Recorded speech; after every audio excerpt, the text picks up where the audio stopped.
warahmatullahi wabarakatuh. Halo teman-teman, Bapak Ibu Guru Seni Budaya dimanapun berada. Gimana kabarnya hari ini? Semoga tetap semangat ya. Pernahkah Bapak Ibu Guru sekalian di saat mengajar mata pelajaran seni, khususnya materi apresiasi seni rupa, siswa masih kebingungan ketika mengamati sebuah karya seni. Siswa banyak yang belum paham bentuk visual yang terdapat dalam karya seni yang diamati. Jadi, pada kesempatan kali ini, saya akan menjelaskan bagaimana upaya membangun pemikiran kritis siswa melalui analisis bentuk visual disertai contoh dan penerapannya. Seni dan bentuk visual adalah dua elemen yang saling terkait erat dalam dunia kreatif dan ekspresi. Seni merupakan sarana untuk menyampaikan ide, emosi, dan nilai budaya. Sementara bentuk visual adalah medium atau wujud nyata yang digunakan untuk merealisasikan ide-ide tersebut. Hubungan antara keduanya yaitu menciptakan sebuah karya yang tidak hanya indah secara estetis, tetapi juga kaya akan makna dan fungsi. Bentuk visual dalam seni mencakup elemen-elemen seperti garis, warna, tekstur, ruang, dan komposisi yang menjadi bentuk dasar dari setiap karya seni. Elemen-elemen ini tidak hanya digunakan untuk menciptakan keindahan, tetapi juga untuk menyampaikan pesan, membangun suasana, dan mengkomunikasikan ide kepada audiens. Misalnya, garis yang tegas dapat menciptakan kesan kekuatan, sementara warna-warna lembut dapat menimbulkan rasa tenang. Dalam konteks pendidikan, bentuk visual bukan hanya sekedar alat estetis yang memberikan keindahan, tetapi juga berfungsi sebagai media edukatif yang memiliki peran penting dalam pengembangan keterampilan berpikir siswa. Bentuk visual dapat digunakan untuk memicu pemahaman yang lebih mendalam, melatih keterampilan logis, mendorong refleksi kritis, serta menstimulus pemikiran kritis siswa. Nah, bagaimana melatih siswa mengamati bentuk visual hingga memicu munculnya sebuah pemikiran kritis? Agar siswa mampu mengamati dan menganalisis bentuk-bentuk visual karya seni, maka Bapak Ibu Guru sekalian perlu memberikan pemahaman dasar tentang bentuk-bentuk visual, teori estetika atau teori keindahan yang melibatkan pengetahuan secara teoritis yang kemudian disusul melalui keterampilan praktis. Dimulai dengan apa itu bentuk visual dan bagaimanakah cirinya.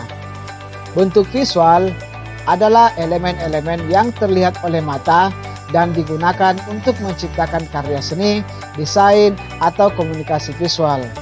Bentuk visual dapat berupa elemen sederhana seperti garis, warna, dan bentuk geometris, hingga elemen kompleks seperti pola, tekstur, dan komposisi ruang. Dalam seni rupa, bentuk visual berfungsi untuk menyampaikan pesan atau makna, membuat karya lebih menarik, dan memberikan struktur harmoni pada desain. Ciri utamanya yaitu yang pertama adalah terlihat dan dirasakan secara visual. Bentuk visual berinteraksi langsung dengan indera penglihatan, misalnya warna cerah menarik perhatian atau tekstur kasar memberi kesan tertentu. Kemudian tersusun dari elemen-elemen dasar seni rupa. Di antaranya adalah titik. Titik adalah elemen terkecil yang membentuk dasar visual. Kemudian garis. Garis adalah penghubung antara dua titik yang bisa menunjukkan gerak atau batas. Kemudian ada bidang. Bidang adalah permukaan datar yang dibentuk oleh garis atau titik. Lalu warna. Warna memberikan suasana atau perasaan tertentu. Kemudian tekstur. Menunjukkan karakter permukaan seperti halus, kasar, ataupun berkerut. Yang terakhir adalah ruang. Ruang adalah interaksi antara objek dan area sekitarnya. Prinsip-prinsip dalam bentuk visual.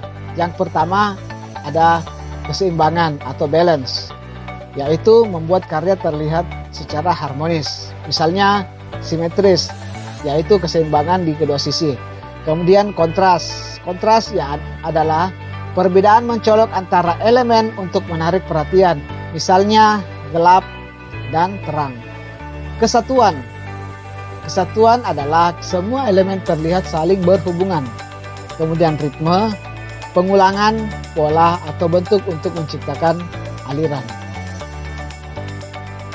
Lalu, bagaimanakah dengan konsep estetika? Estetika sebagai studi keindahan yang mana merupakan cabang filsafat yang mempelajari konsep keindahan, seni, dan pengalaman sensoris. Ini mencakup pertanyaan-pertanyaan seperti apa itu keindahan, bagaimana manusia merasakan dan menilai keindahan, apakah keindahan bersifat universal atau subjektif. Mengajarkan estetika kepada siswa membantu mereka memahami dan menghargai keindahan, baik dalam seni maupun dalam kehidupan sehari-hari.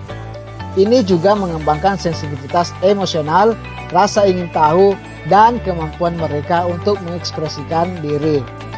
Teori dasar pemahaman estetika dalam pendidikan berakar pada bagaimana manusia memahami, merasakan, dan menilai keindahan serta pengalaman estetis. Dalam konteks pendidikan, estetika berfungsi untuk mengembangkan kemampuan siswa dalam mengenali nilai-nilai keindahan, kreativitas, dan ekspresi dalam berbagai bentuk seni dan budaya. Teori estetika yang relevan dalam konteks pendidikan, sebagaimana yang dijelaskan oleh Benedetto Croce dan Collingwood. Menurutnya, estetika adalah ekspresi emosional manusia. Dalam pendidikan, seni menjadi sarana untuk mengekspresikan perasaan, ide, dan pengalaman siswa, sekaligus meningkatkan kemampuan komunikasi non-verbal mereka. Dengan pengetahuan dasar estetika tersebut, maka para siswa akan merasakan sebuah pengalaman estetis yang di dalamnya menyangkut beberapa hal. Di antaranya adalah mengamati. Mengamati adalah melihat elemen visual seperti garis, bentuk, warna, tekstur, ruang, dan komposisi dalam sebuah karya seni. Lalu menganalisis. Menilai bagaimana elemen-elemen tersebut bekerja bersama untuk menciptakan harmoni, kontras, atau emosi tertentu. Selanjutnya, menginterpretasi. Mencari makna di balik simbol atau metafora yang digunakan seniman, serta memahami pesan atau cerita yang ingin disampaikan. Selanjutnya adalah mengevaluasi. Memberikan penilaian terhadap karya seni berdasarkan pengalaman, konteks budaya, atau relevansi dengan isu-isu terkini. Sebagai tindak lanjut, ajaklah siswa mengekspresikan pemahaman mereka secara kreatif, agar siswa dapat memahami karya seni, contohnya lukisan. Melalui pemikiran kritis, diperlukan metode yang terstruktur untuk mendorong mereka mengamati, menganalisis, menilai, dan menarik kesimpulan. Nah, selanjutnya, berikut ini adalah langkah-langkah praktisnya. 1. Pemahaman awal atau melakukan observasi secara mendalam. Ajarkan siswa untuk melakukan pengamatan mendalam sebelum mereka memberikan opini atau penilaian. Pertanyaan seputar observasi, misalnya, apa yang kamu lihat dalam lukisan ini? Elemen apa yang paling menonjol? Apakah warna, garis, bentuk, tekstur, atau ruang? Apa kesan pertama yang muncul saat melihat lukisan ini? Tujuannya adalah melatih siswa untuk fokus pada detail dan mengidentifikasi elemen visual apa saja yang terdapat dalam lukisan. Sebagai contoh aktivitasnya yaitu mintalah siswa menulis daftar elemen visual yang mereka temukan dalam lukisan. Lalu doronglah mereka untuk menemukan pola atau pengulangan elemen tertentu. Langkah praktis berikutnya adalah analisis elemen visual. Ajaklah siswa memahami cara elemen visual digunakan untuk menciptakan makna atau efek tertentu. Pertanyaan seputar analisis, misalnya, bagaimana warna digunakan dalam lukisan ini? Apakah ada warna yang dominan? Apakah garis-garis dalam lukisan ini menciptakan gerakan, ketegangan, atau harmoni? Apa yang menarik perhatianmu pertama kali dan mengapa? Tujuannya adalah menghubungkan elemen visual dengan dampaknya pada suasana atau pesan yang ingin disampaikan oleh seniman. Contoh aktivitasnya, berikan tabel dengan elemen visual seperti garis, bentuk atau warna, dan mintalah siswa mengisi bagaimana elemen-elemen itu digunakan dalam lukisan. Langkah praktis berikutnya adalah interpretasi makna.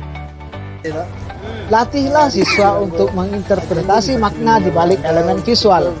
Pertanyaan panduannya, misalnya, menurutmu apa yang ingin disampaikan oleh seniman melalui lukisan ini? Apakah lukisan ini memiliki tema tertentu? Apakah kebahagiaan, kesedihan, atau konflik? Lalu bagaimana elemen visual mendukung pesan atau tema tersebut? Tujuan langkah praktis ini adalah mendorong siswa mengaitkan elemen visual dengan pesan yang lebih mendalam, baik secara emosional, sosial, atau secara simbolis. Contoh aktivitasnya, ajak siswa berdiskusi dalam kelompok kecil untuk membandingkan interpretasi mereka. Gunakan panduan sejarah atau budaya untuk membantu siswa memahami konteks karya. Langkah praktis berikutnya adalah evaluasi dan pendapat pribadi. Mintalah siswa untuk mengevaluasi karya berdasarkan perspektif kritis mereka sendiri. Pertanyaan seputar evaluasi ini, misalnya, apakah menurutmu lukisan ini efektif dalam menyampaikan pesan? Mengapa? Apakah bagian yang menurutmu berhasil atau kurang berhasil? Bagaimana perasaanmu setelah mengamati lukisan ini? Tujuan langkah praktis ini adalah melatih siswa untuk menyusun argumen berbasis bukti visual dan pengalaman pribadi mereka.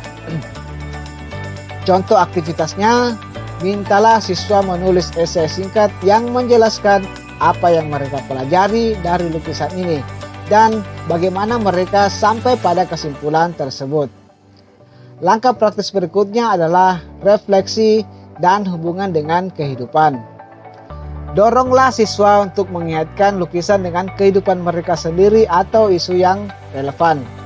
Pertanyaan seputar langkah praktis ini, apakah tema dalam lukisan ini relevan dengan pengalamanmu? Bagaimana pesan dalam lukisan ini dapat dikaitkan dengan isu sosial, budaya, atau lingkungan saat ini? Apa yang bisa kita pelajari dari lukisan ini? Tujuannya adalah membangun koneksi antara seni dan kehidupan nyata, sekaligus mengembangkan pemahaman lintas disiplin.